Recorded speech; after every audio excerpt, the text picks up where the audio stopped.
நாங்க தொழுகிற தொழுகையால, நாங்க தொழுகிற இபாதத்தால, நாங்க செய்யற நல்லமல்களால எங்களால சொர்க்கம் போக முடியுமா? இபாதத்தால சொர்க்கம் போக முடியாது. சொர்க்கம் நம்முடைய இலக்கும் கிடையாது. அல்லாஹுடைய திருப்பொருத்தம், அன்புதான் இலக்கு. அதை வச்சுதான் நல்லா சொர்க்கம் தருவான். நாங்க பிறந்ததில் இந்த இறக்கும் வரை நெத்திய சஜதால வைத்தால் கூட இந்த கண் அல்லாஹ் தந்திருக்கிறானே, இந்த நியாமத்துக்கு நன்றி செலுத்தியவர்களாக முடியாது. கோடான கோடி உங்கள்கிட்ட வந்து கொட்டினாலும் கண்ணை கொடுப்பீங்களா?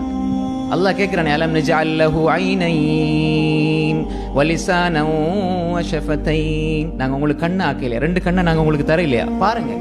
அப்ப எனவே நன்றி உணர்வோடு வாழுகின்ற பக்குவ நிலை வந்து விட்டால் மகிழ்ச்சி வரும், உள்ள மகிழ்ச்சி வரும். அல்லாஹ் எனக்கு இவ்வளவு தந்திருக்கிறான்.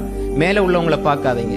தீனுடைய விஷயத்துல மேல உள்ளவங்களை பாருங்க, துனியாவுடைய விஷயத்துல கீழே உள்ளவங்களை பாருங்க, உள்ளம் அமைதி வரும். நாங்க பார்க்கறது துனியாவுடைய விஷயத்துல மேல உள்ளவங்களை, எனக்கு மேல இருக்கிறான், எனக்கு இல்லை, எனக்கு இல்லை, எனக்கு இல்லை என்றால் நன்றி உணர்வு வராது, நன்றி கெட்டதனம் வரும். நன்றி உணர்வு கொஞ்சம் இருக்கிறது, நான் அல்லாஹ்வுக்கு நன்றி செலுத்துகிறேன், அல்லாஹ் நிச்சயமாக அதிகப்படுத்திடுவான்.